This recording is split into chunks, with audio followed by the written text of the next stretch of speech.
we first got the game, some of the stuff that we had to look at was improving our tech, but we've greatly upgraded it, especially in the lighting department, to make the Darkness 2.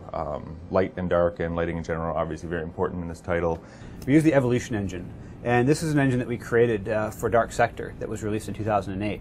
And since we started on Darkness 2, we've been adding new lighting engine, a new animation system, and just all the bells and whistles we need to make the Darkness 2. One of the things we added was the ability to do bounce lighting.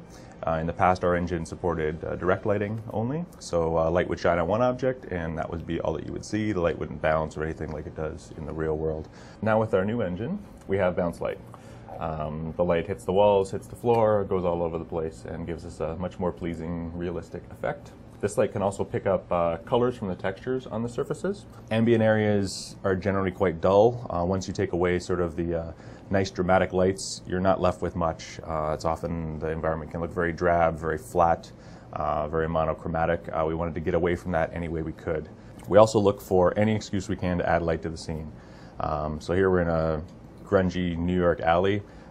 We made sure we have a lot of lights on in the windows, stuff that's off of the gameplay path, things that you know will not affect your character, but will add visual interest to the scene. You lied to me, Jackie Estacado. This also played in with the look that the art director wanted of the game. We wanted a very high contrast look, which means bright brights and dark darks anyway.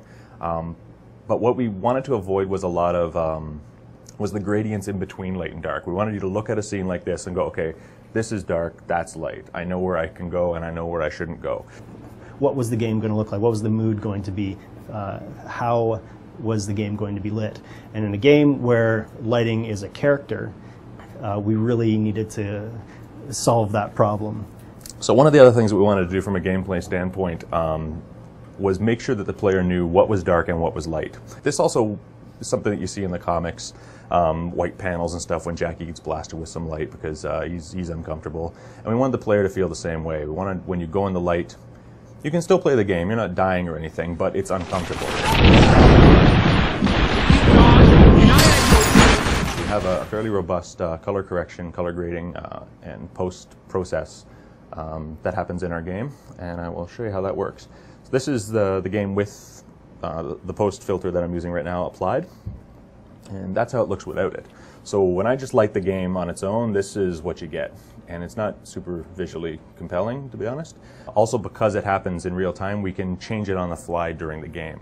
So if we want to, for story beat reasons, warm up a scene, cool down a scene, you know, if we want to make an interior different than an exterior, we just use this, and it's quick and it's easy, and it gives us some really nice results.